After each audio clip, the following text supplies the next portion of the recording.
Cricket में चमत्कार रोज नहीं होते और यह बात इंडियन फैंस भी समझ रहे थे।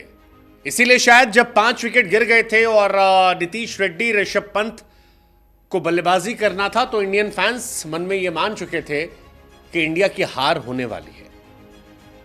लेकिन इतनी बुरी हार होगी, बिना लड़े हार होगी, शर्मनाक हार होगी, यह सोचा नहीं था और यह एडिलेड में दिखाई पड़ा। एडिलेड में इंडिया की 10 विकेट से शर्मनाक हार हुई है और रोहित शर्मा वो कप्तान बन गए हैं जो टेस्ट क्रिकेट में लगातार 4 टेस्ट मैच हार चुके हैं। रोहित शर्मा की कप्तानी पर अब संकट के बादल हैं। टीम इंडिया के वर्ल्ड टेस्ट चैंपियनशिप के फाइनल खेलने पर संकट के बादल हैं। रोहित शर्मा के कैप्टनसी के तरीके को लेकर भी अब सवाल खड़े हो गए और ये सारे सवाल इसलिए हैं क्योंकि जो टीम इंडिया पर्थ में चढ़कर खेल रही थी वही टीम इंडिया एडिलेड में दबकर, संभलकर, झुककर खेल रही थी और नतीजा यह था कि ऑस्ट्रेलिया ने पूरे मैच में हमें डोमिनेट किया। टेस्ट क्रिकेट के 3 दिन चले इस टेस्ट मैच में एक सेशन भी ऐसा नहीं था जहां पर इंडिया ऑस्ट्रेलिया पर चढ़ रही हो और नतीजा ये कि बॉर्डर गवास्कर ट्रॉफी फिलहाल 1-1 से हो गई है। इंडिया वर्ल्ड टेस्ट चैंपियनशिप की रैंकिंग में 1 से फिसलकर नंबर 3 हो गई है। पहला टेस्ट मैच इंडिया ने 295 से जीता था। सेकंड टेस्ट मैच ऑस्ट्रेलिया ने 10 विकेट से जीत लिया। बॉर्डर गवास्कर हीट हो चुकी है। रोहित शर्मा के सामने ट्रेविस हेड ने एक बार फिर हिस्ट्री क्रिएट कर दी है। लेकिन शर्मनाक ये कि यार ये टेस्ट मैच जो था ये शॉर्टेस्ट एवर टेस्ट मैच था। मतलब सबसे जल्दी खत्म होने वाला टेस्ट मैच था अगर गेंद कॉन्टेक्स्ट से बात की जाए। और ये बताने के लिए काफी कि इंडिया ने कितना गंदा खेला कि आप कहीं इस मैच में थे ही नहीं। पहली इनिंग 44 ओवर में खत्म हो गई, सेकेंड इनिंग 36 ओवर में खत्म हो गई।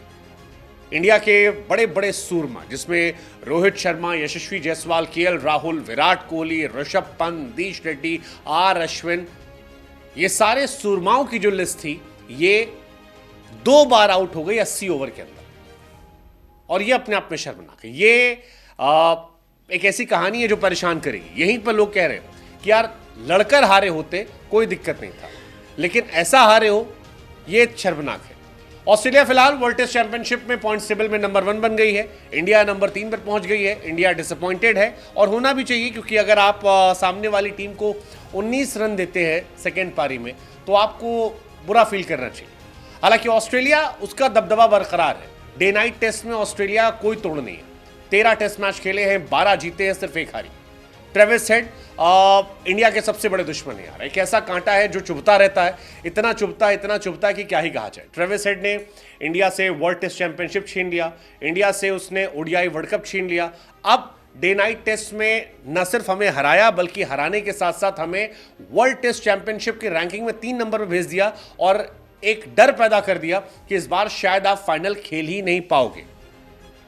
और ये बहुत डिसअपॉइंटिंग कहानी है। हालांकि इसमें रोहित शर्मा का भी रोल है और इस बार रोहित शर्मा पर यह बिल फटना भी चाहिए क्योंकि एक कप्तान के तौर पर जब आप टीम को पहले टेस्ट मैच में छोड़ते हो और वो जीत जाती है और जीती हुई टीम को लाकर आप हरा देते हो बिना लड़े, तो फिर आप पर सवाल होने बनते हैं। आपकी बल्लेबाजी को लेकर सवाल है, आप की कैप्टनसी को लेकर सवाल है। और विराट कोहली के बाद रोहित शर्मा इंडिया की वो दूसरे कैप्टन बन गए हैं जिन्होंने 10 विकेट से हार दर्ज की। इस पूरे टीम में अगर कोई एक खिलाड़ी था जिसको आप अप्रिशिएट कर सकते हैं तो उस खिलाड़ी का नाम है नीतीश रेड्डी, जो सबसे कम एक्सपीरियंस है।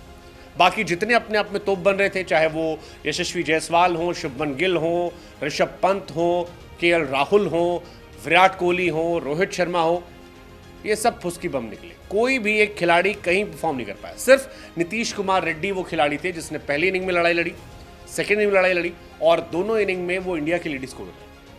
और ये बताने के लिए काफी है कि आप कितनी तैयारी से ऑस्ट्रेलिया आए थे या आपके बल्लेबाजों में कितना पोटेंशियल है। दैट्स क्वाइट डिसअपॉइंटिंग क्योंकि बाकी ये लड़का नया है, इसको तैयार भी नहीं किया था। ये तो इत्तेफाकन T20 में चल गया, आपने इसको बुलाया, कहा आजा तू शामिल हो जा और वो रन बना रहा है। पहले टेस्ट में 41, उसके बाद सेकेंड टेस्ट में 42, सेकेंड टेस्ट के सेकेंड इनिंग में भी 42। बाकी कोई खिलाड़ी चलने वाला नहीं, एक भी प्लेयर नहीं चल पा रहा। रोहित विराट के बाद 10 विकेट से हारने वाले दूसरे कप्तान बन गए। अगर आप बात करेंगे सबसे ज्यादा लगातार हारने वाले कैप्टन में तो उसमें पटौदी साहब का नाम है, 1967 में 6 बार। 90 के दशक में तेंदुलकर साहब का नाम था। धोनी 2011 में 4 टेस्ट मैच हारे थे, 2014 में 4 हारे थे। अब रोहित भाई का नाम आ गया। Rohit Sharma as a captain लगातार फ्लॉप हो रहे हैं, डिसअपॉइंट कर रहे हैं। और अब डर इस बात का है कि अगर इंडिया यहां से और एक टेस्ट मैच हारती है तो WTC फाइनल के रास्ते उसके लिए बंद हो जाएंगे। क्या ये रोहित शर्मा विराट कोहली के करियर के एंड की शुरुआत की वजह बनेगा? अगर इंडिया WTC फाइनल नहीं खेलती है तो आप ये मानकर चलिए कि इस टीम में कम से कम 4 खिलाड़ी ऐसे हैं जो शायद फिर आपको कभी टेस्ट क्रिकेट खेलते नजर आए। लेट्स जस्ट होप कि अगला मैच इंडिया कमबैक करे और WTC फाइनल की उम्मीदें बरकरार है। साथ ही उम्मीद ये भी कीजिए कि साउथ अफ्रीका हारती रहे, क्योंकि साउथ अफ्रीका अगर श्रीलंका से जीत जाती है और पाकिस्तान से भी जीत जाती है तो साउथ अफ्रीका अपनी जगह तय कर लेगी। इंडिया ऑस्ट्रेलिया में कोई एक जाएगी। Let's see, but it's very disappointing. 10 wicket से शर्मनाक हार।